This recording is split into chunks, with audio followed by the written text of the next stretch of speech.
Los efectos secundarios más típicos de las quinolonas son la fotosensibilidad, la alteración de los cartílagos articulares y de crecimiento.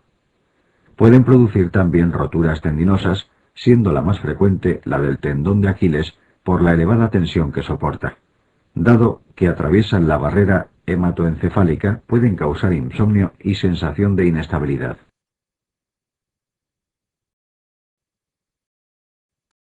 Tetraciclinas.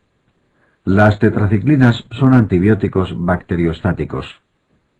Su mecanismo de acción es inhibir la síntesis proteica actuando sobre la subunidad pequeña 30S del ribosoma bacteriano. Al ser su espectro relativamente amplio, sus indicaciones pueden ser muchas. Las que más te conviene recordar son multitud de infecciones relacionadas con el campo. Es de elección ante bacterias del género Rickettsia, Coxiella. Pueden usarse en la brucelosis, en algunas espiroquetas como la enfermedad de Lyme. Es importante que recuerdes su asociación con el campo. Esto puede ser útil en preguntas tipo caso clínico. Chlamydia trachomatis es una causa frecuente de uretritis, que también se trataría con tetraciclinas. Otras bacterias del género Chlamydia también se pueden tratar con estos fármacos, como Chlamydia pneumoniae. El tratamiento fundamental del cólera es la reposición hidroelectrolítica, pero su agente causal responde a tetraciclinas. Las tetraciclinas no solo tienen propiedades antibióticas, sino también antiinflamatorias. Por este motivo, el acné moderado severo se considera una de sus posibles indicaciones. La toxicidad de las tetraciclinas se parece en cierto modo al de las quinolonas. Al igual que estas, son también teratógenas y pueden producir reacciones fototóxicas. Igual que las quinolonas, pueden afectar a las articulaciones. Las tetraciclinas tienden a lesionar el hueso. Un efecto muy característico es la coloración permanente que provocan en la dentadura cuando se administran en niños. Por este motivo no es aconsejable su uso durante la infancia. Las tetraciclinas pueden producir toxicidad en el hígado, sobre todo en el embarazo. Se ha descrito como típica una esteatosis que recuerda mucho a la que produce el alcohol, por lo que se llama esteatosis pseudoalcohólica. Por último, cabe mencionar su posible implicación en el síndrome de hipertensión intracraneal benigna. A veces aparecen tratamientos prolongados, por ejemplo, en el acné. Por ello, no deben combinarse con retinoides para tratar esta enfermedad, porque aumenta el riesgo de este síndrome.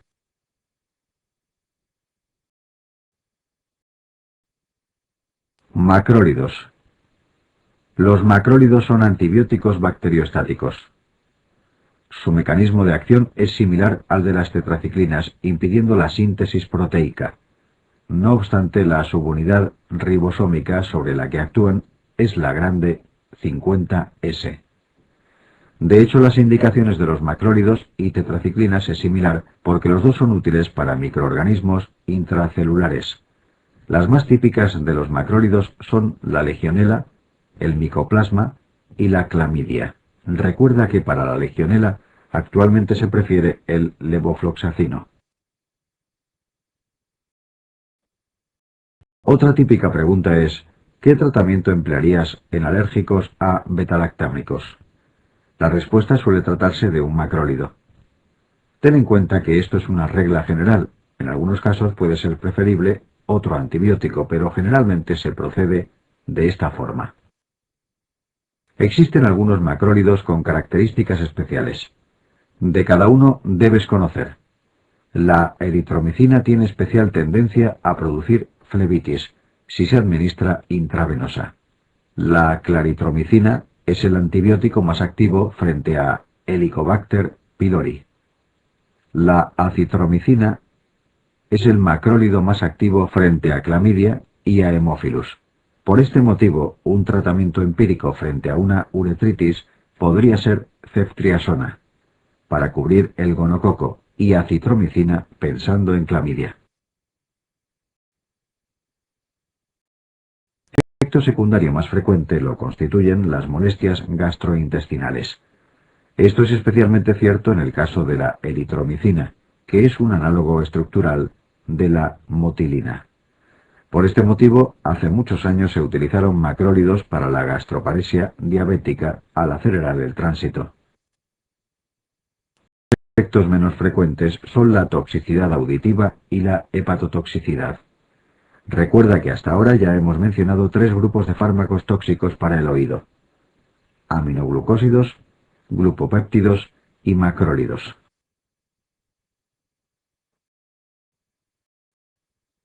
Metronidazol. El metronidazol es un antibiótico bactericida. Es tóxico para el genoma bacteriano, ya que sus metabolitos son tóxicos para el ADN. Sus indicaciones fundamentales son las bacterias anaerobias y algunos protozoos.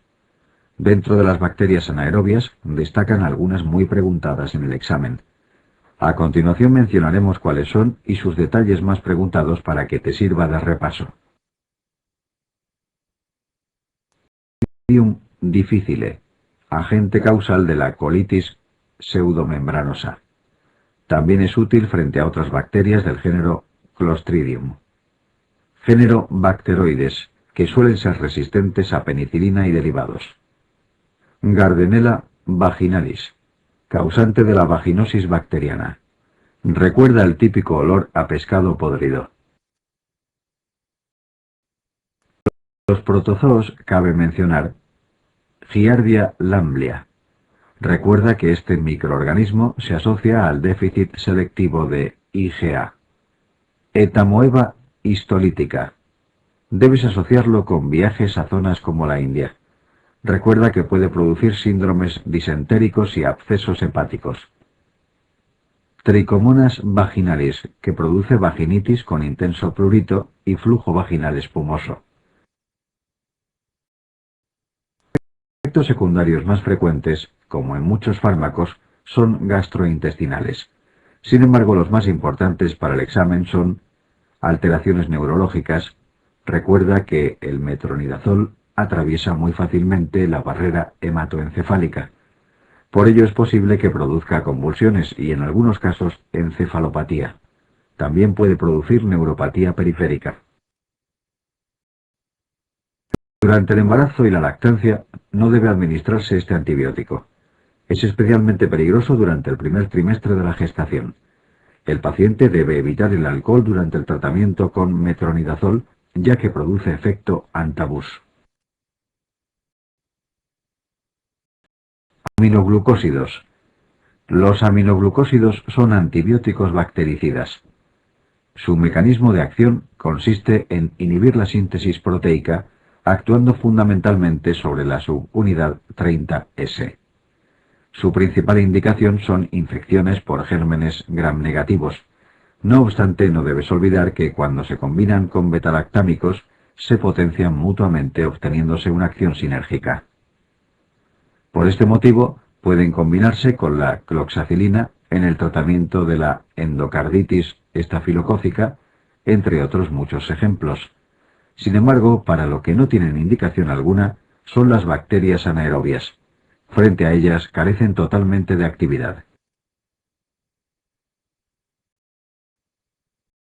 De los aminoglucósidos son de mención algunas peculiaridades.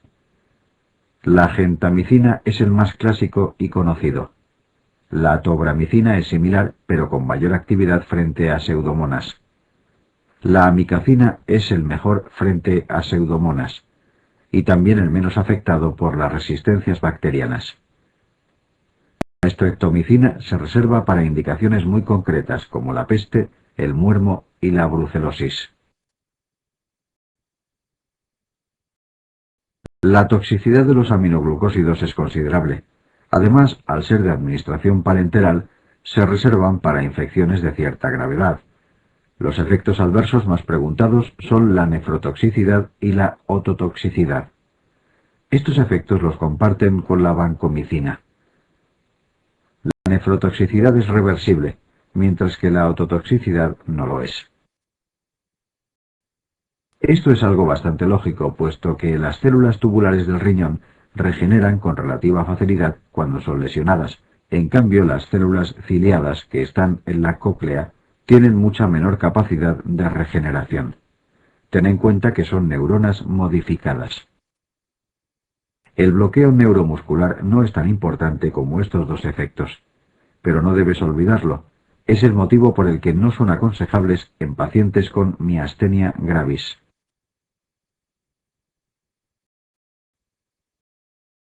Clindamicina.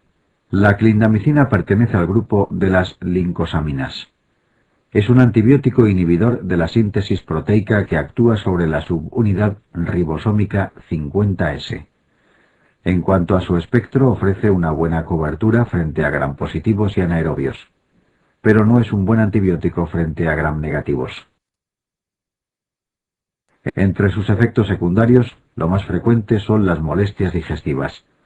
Según algunas series, puede aparecer diarrea hasta en un 20% de los pacientes. No obstante, lo más típico es la aparición de la colitis pseudomembranosa. Este cuadro se describió en el contexto de la toma de clindamicina y se debe a Clostridium difficile. Otro posible efecto secundario, aunque más raro, es la hepatotoxicidad. Linezolid y Sinercid. Existen algunos nuevos antibióticos cuyo uso aún no está muy extendido. Se trata del linezolid y de la quinaspristina dalfopristina.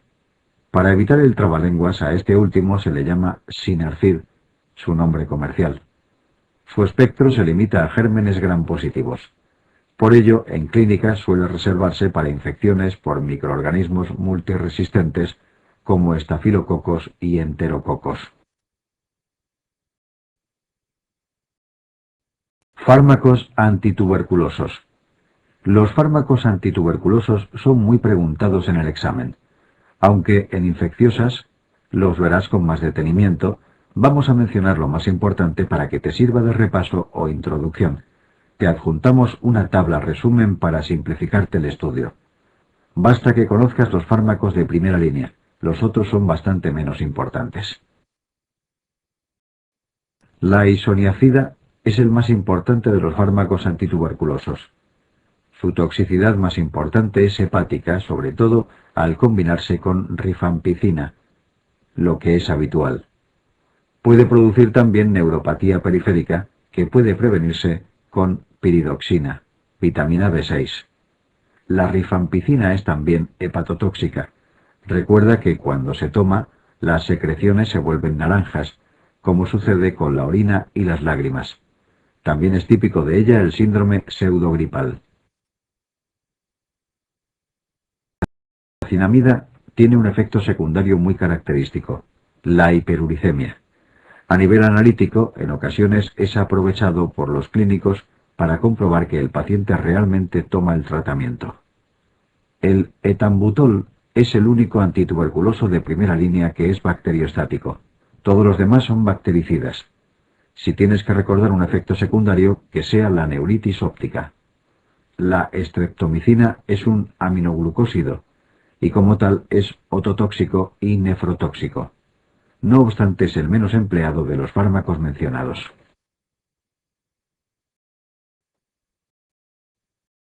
Farmacología cardiovascular. La farmacología cardiovascular y del aparato respiratorio es un tema esencial para el examen. Aparece ampliamente explicado en las distintas asignaturas médicas, pero conviene integrarlo en el capítulo de farmacología para obtener una visión de conjunto de estos fármacos. Presta especial atención a los betabloqueantes, IECAS y diuréticos. A continuación vamos a revisar los aspectos más esenciales de cada grupo farmacológico.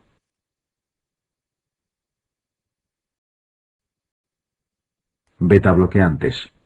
Los betabloqueantes, como su nombre indica, bloquean los receptores beta-adrenérgicos, antagonizando la acción de las catecolaminas sobre ellos. Existen diversos tipos de receptores beta. Como sabes, los receptores beta a nivel cardiovascular son los llamados beta-1. La acción de los betabloqueantes puede ser selectiva sobre este tipo de receptores, como sucede con el atenolol, o no selectiva, como ocurre con el propanolol. Las indicaciones más importantes son: a nivel cardiovascular, prolonga la supervivencia en pacientes con infarto agudo de miocardio, así como en la hipertensión arterial. También tienen propiedades antiarrítmicas y están indicados en la miocardiopatía hipertrófica. Se ha demostrado que en la insuficiencia cardíaca también mejoran el pronóstico siempre que no esté descompensada. Existen varias patologías neurológicas que se pueden beneficiar de ellos, como el temblor esencial y la migraña. Tienen un papel en algunas patologías endocrinas, como el hipertiroidismo y el feocromocitoma. El propanolol se emplea en la hipertensión portal para su prevención primaria y secundaria si se acompaña de nitratos.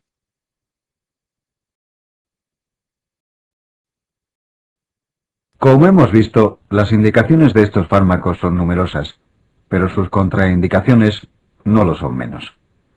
La más preguntada en el examen es el asma, debido a que producen contracción de la musculatura lisa bronquial. Por el mismo motivo, estarían contraindicados en el EPOC. En el caso de la insuficiencia cardíaca, está bien demostrado que deben emplearse, excepto en fases de descompensación, puesto que podrían empeorarlas al ser cronotropos e inotropos negativos. Aparte, los betabloqueantes tienen cierto efecto vasoconstrictor, por lo que no pueden emplearse en enfermedades como la claudicación intermitente, la impotencia o la angina de Prinzmetal. Hemos mencionado anteriormente que se emplean en la cardiopatía isquémica por su efecto antianginoso, pero este caso es una excepción por su carácter vasoconstrictor. Por último, dado que están indicados en el hipertiroidismo, no pueden emplearse en su situación contraria, el hipotiroidismo.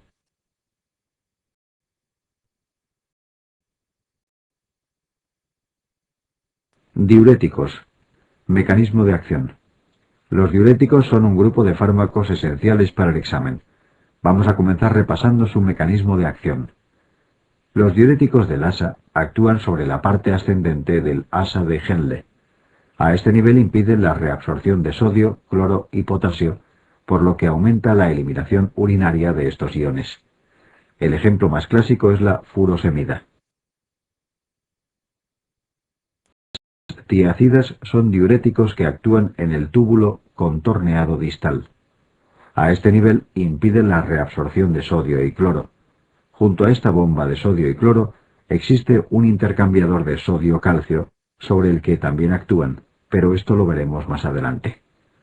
Los ahorradores de potasio basan su mecanismo de acción en antagonizar la aldosterona o su receptor.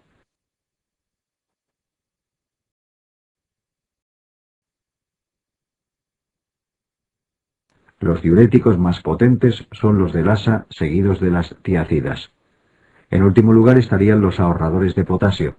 Sin embargo, en pacientes cirróticos con ascitis y edemas son más potentes los ahorradores de potasio, como la espironolactona.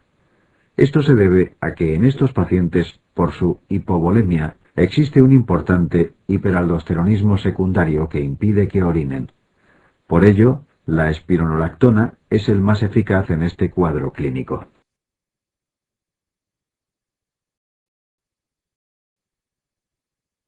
Efectos hidroelectrolíticos. Este cuadro que te mostramos es fundamental, no lo olvides nunca. Estúdialo atentamente y recuerda las siguientes observaciones. Los diuréticos del asa y las tiacidas producen alcalosis metabólica e hipopotasemia. En estos son iguales. Sin embargo, las tiacidas disminuyen la calciuria, mientras que los de asa la aumentan. Por este motivo, las tiacidas son el tratamiento de la hipercalciuria idiopática. Los ahorradores de potasio, como su nombre indica, aumentan el potasio en sangre, al contrario que los otros diuréticos. Al antagonizar la aldosterona, los ahorradores de potasio tienden a causar acidosis metabólica, igual que ocurre en el hipoaldosteronismo. Sin embargo, los otros diuréticos producen alcalosis.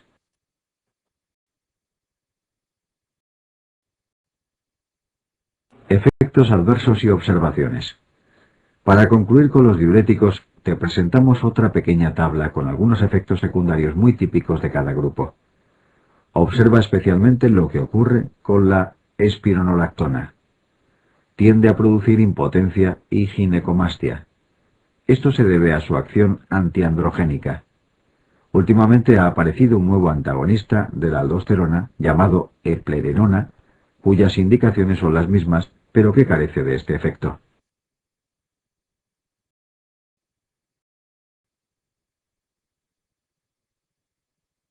Existen otros diuréticos, como el manitol y la acetazolamida, pertenecientes a otros grupos. Al ser mucho menos importantes, no merece la pena una revisión exhaustiva.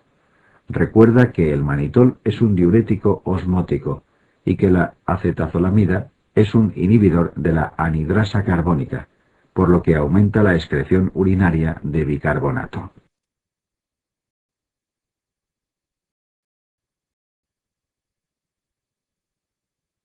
Inhibidores de la enzima de conversión. Los inhibidores de la enzima de conversión, IECAS, son un grupo de antihipertensivos más modernos que los betabloqueantes y diuréticos. La enzima de conversión se encarga de transformar la angiotensina 1 en angiotensina 2. Esta tiene efectos vasoconstrictores, de ahí el interés de impedir su síntesis, porque de este modo se reduce la presión arterial. La angiotensina 2 no solo produce vasoconstricción, también induce la proliferación de determinadas células, como los miocitos cardíacos y los fibroblastos. Por ello, participa en la remodelación miocárdica de la insuficiencia cardíaca y postinfarto agudo de miocardio. Es el motivo por el cual prolongan la supervivencia en pacientes con estas enfermedades. Algo parecido sucede con la espironolactona, puesto que inhibe la aldosterona, también implicada en el remodelado. Por ello, la espironolactona también mejora la supervivencia.